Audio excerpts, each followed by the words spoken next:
और आखिरकार छात्रों या कहें जेनजी की मांगों के आगे सरकार को झुकना पड़ा और देश के शिक्षा मंत्री धर्मेंद्र प्रधान को मंत्री पद से इस्तीफा देना पड़ा।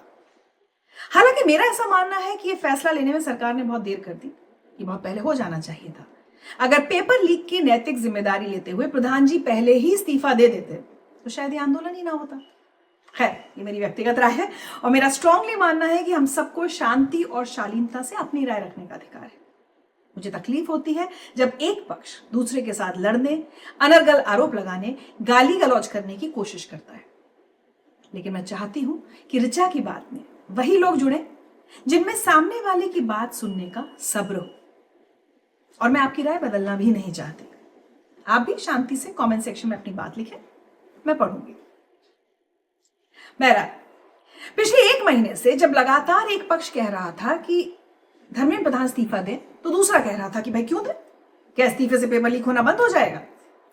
तो मैंने सोचा कि चलो इतिहास के पन्ने खंगाले जाएं और देखा जाए कि कब कब ऐसा हुआ है कि किसी केंद्रीय मंत्री ने किसी विवाद, घोटाले या गड़बड़ी के चलते इस्तीफा दिया हो।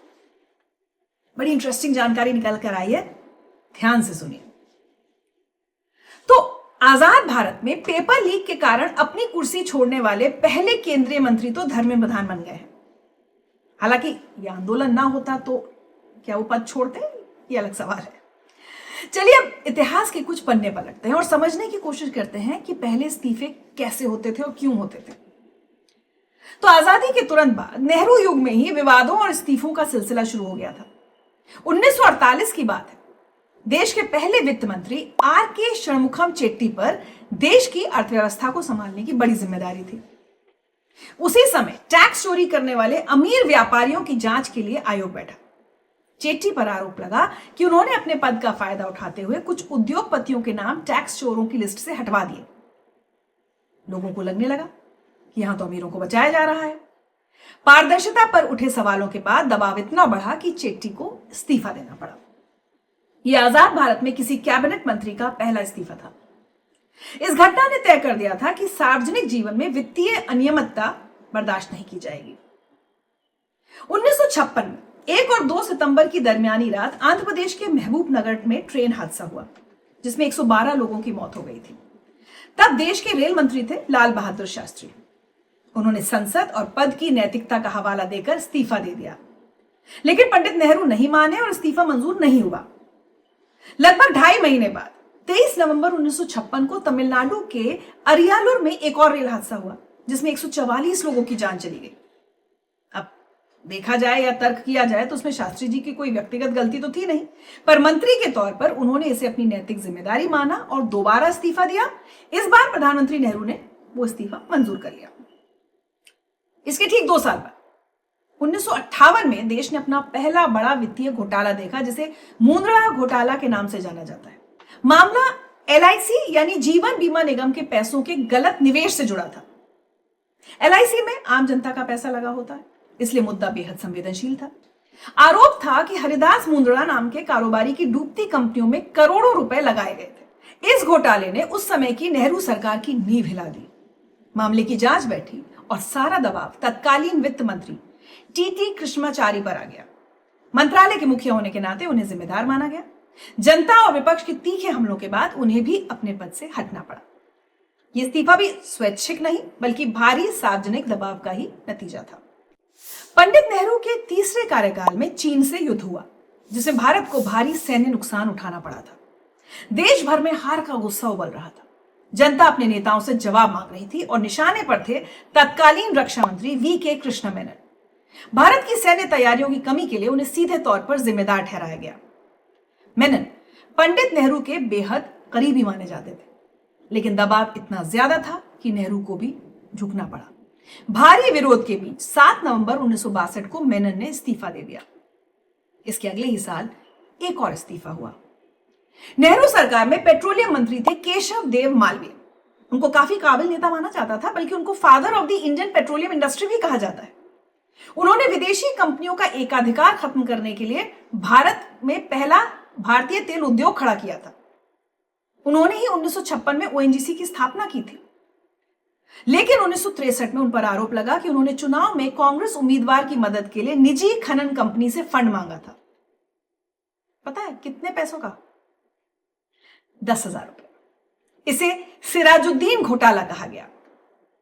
रकम आज हमें भले ही बहुत छोटी लग सकती है, लेकिन तब मामला बड़ा और सार्वजनिक हो चुका था। राजनीति में ईमानदारी पर सवाल उठने लगे थे। प्रधानमंत्री नेहरू ने सुप्रीम कोर्ट के जज से इसकी गुप्त जांच कराई। आरोपों में कुछ सच्चाई पाई गई, जिसके बाद मालवीय को अपनी कुर्सी गंवानी पड़ी। नेहरू युग के बाद 90 का दशक आते आते भारतीय राजनीति का मिजाज काफी बदल चुका था। 1987 की बात है। देश में राजीव गांधी की भारी बहुमत वाली सरकार थी। उनके मंत्रिमंडल में वीपी सिंह रक्षा मंत्री हुआ करते थे, जो इससे पहले वित्त मंत्रालय की जिम्मेदारी भी संभाल चुके थे। वीपी सिंह ने अपनी ही सरकार के कामकाज पर सवाल उठाते हुए बगावत का झंडा बुलंद कर दिया।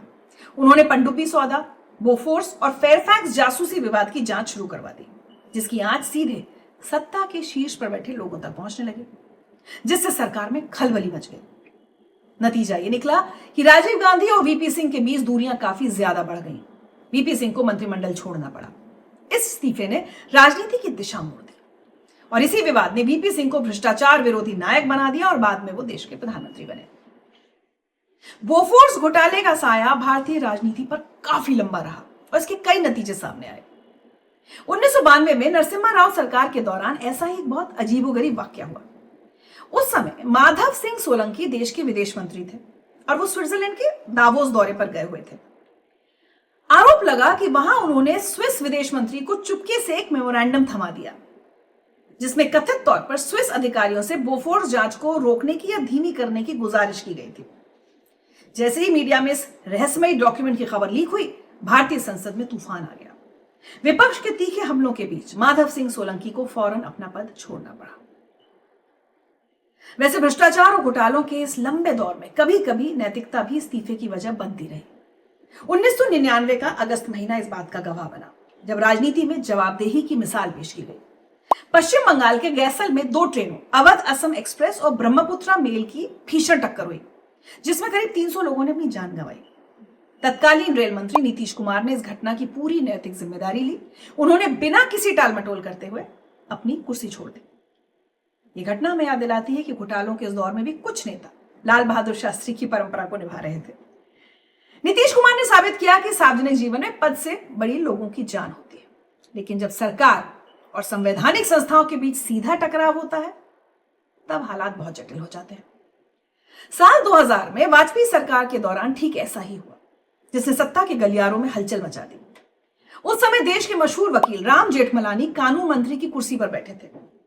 उनका सीजेआई यानी मुख्य न्यायाधीश डॉक्टर एस आनंद और अटॉर्नी जनरल सोली सोराबजी के साथ सार्वजनिक टकराव हो गया। जेठमलानी ने कुछ गोपनीय दस्तावेजों के आधार पर शीर्ष कानून अधिकारियों पर सवाल खड़े कर दिए। सरकार के अंदर रहकर सुप्रीम संस्थाओं से ऐसे विवाद ने वाजपेयी सरकार को बेहद असहज कर दिया। नतीजा यह हुआ कि प्रधानमंत्री को कड़ा कदम उठाते हुए जेठमलानी से इस्तीफा मांगना पड़ा। अब थोड़ा और आगे बढ़ते हैं, यूपीए सरकार के दूसरे कार्यकाल पर नजर डालते हैं। 13 साल बाद 10 मई 2013 का दिन भारतीय राजनीति में ब्लैक फ्राइडे के नाम से जाना जाता है। याद है आपको? उस दिन यूपीए सरकार के 2 बड़े कद्दावर मंत्रियों के विकेट गिरे और सरकार की जमकर फजीहत हुई। दोनों इस्तीफे भ्रष्टाचार के आरोपों के चलते हुए। पहले थे तत्कालीन रेल मंत्री पवन कुमार बंसल, जिन पर रेलगेट का दाग लगा। उनके भांजे को रेलवे बोर्ड में नियुक्ति के बदले 90 लाख रुपए की घूस लेते रंगे हाथों पकड़ा गया था। भ्रष्टाचार के दाग ने बंसल की कुर्सी छीन ली और विपक्ष को सरकार पर हमला करने का मौका दे दिया। उसी दिन कानून मंत्री अश्विनी कुमार को भी अपने पद से हटना पड़ा। उनका मामला कोलगेट यानी कोल ब्लॉक आवंटन घोटाले से जुड़ा था। उन पर आरोप था कि उन्होंने मामले की सीबीआई जांच रिपोर्ट में मनमाने तरीके से बदलाव करवाए थे। सुप्रीम कोर्ट ने इस मामले में सीबीआई को पिंजरे में बंद तोता कहकर कड़ी टिप्पणी की थी।